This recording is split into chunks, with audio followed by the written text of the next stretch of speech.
कुछ ऐसा तो करेंगे।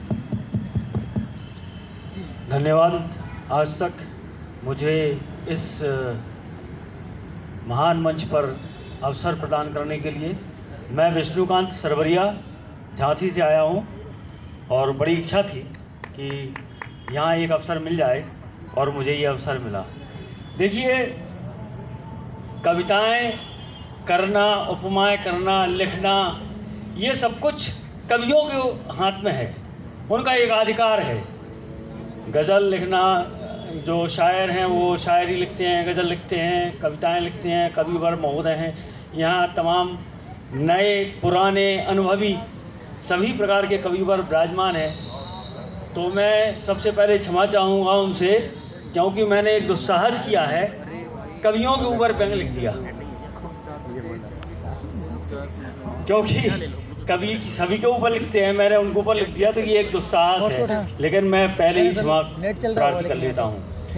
तो शुरू करता हूँ कि यदि होता कवि में, यदि होता कवि में, तो हाथ में कागज कलम होता, बदन पे छड़ियल से कुर्ता पजामा, माथे पे टेंशन होता।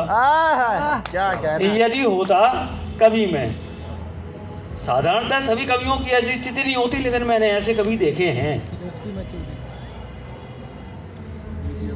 कभी किसी बंद कमरे में तो कभी किसी गार्डन में बैठे सिगरेट के सुट्टे लगाया होता जब कविता बनाता है ना वो।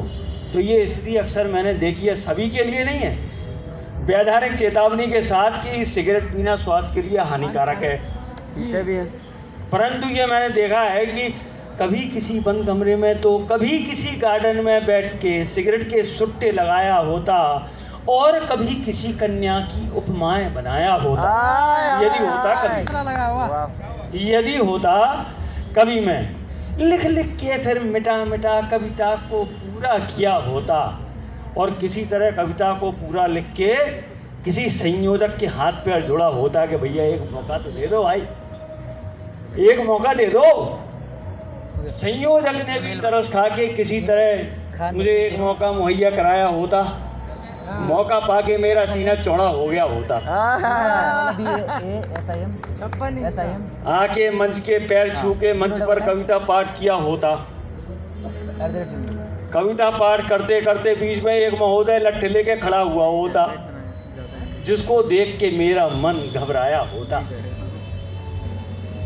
अब हलक अंदर और बाहर कुछ ना कह पा रहे, ना सुन पा रहे, गला सूख रहा है, क्योंकि महोदय उठ के लट्ठे लेके सामने से आ रहे हैं। महोदय बोले कि भाई साहब आप चिंता नहीं करो, आप अपनी कथा कहानियाँ जो कुछ भी है वो पूरी बोलो, मैं उसको ढूंढ रहा हूँ जिसने आपको बुलाया है। आनन फानन में किसी तरह कविता पाठ पूरा किया होता, आनन फानन में किसी तरह कविता पाठ पूरा किया होता, और संयोजक से पारिश्रमिक की गुजार किया होता। संयोजक ने भी मुझे बिना पारिश्रमिक दिए बनाया होता, उसको देख मेरा मन घबराया होता, और पत्नी जी का गुस्सा मन में समाया होता कि अब घर में जाएंगे तो क्या होगा भाई, पारिश्रमिक तो मिला नहीं है, घर में कुछ खाने को था नहीं, खाने को मिलेगा भी नहीं। ऐसे कवियों को बेचारों की बड़ी स्थिति हालांकि सबकी नहीं होती है जी। तो अब वो कविवर के मन में समाया है बीवी का गुस्सा कि अब घर कैसे जाएं, तो वो घर जा रहे हैं, मन में ये बात भरी हुई है कि बीवी का गुस्सा समाया होता। वो घर की स्थिति क्या थी कि कुछ ना होने की वजह से बीवी और बच्चा घर में भूखा सो गया होता। अब जब कभी बार घर पहुंचा होता तो घर की ये स्थिति देख के उसका मन, अंदर मन ने, आत्मा ने झकझोरा होता, और उसको झकझोर के कहा होता कि ऐ कवि तू लिख, ऐ कवि तू लिख, कुछ ऐसा लिख, यहाँ से बदलाव है। ऐ कवि लिख तू कुछ ऐसा लिख कि इस देश का कायाकल्प हो जाए, घर घर में हो खुशहाली और अमन चैन आ जाए, भेदभाव को छोड़ सभी एक सूत्र में बंध जाएं, और हमारा देश महान एक महाशक्ति बन जाए, और हमारा देश महान एक महाशक्ति बन जाए, और हमारा देश महान एक महाशक्ति बन जाए।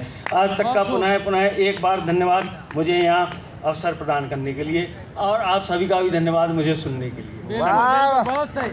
अब खाना मिलेगा।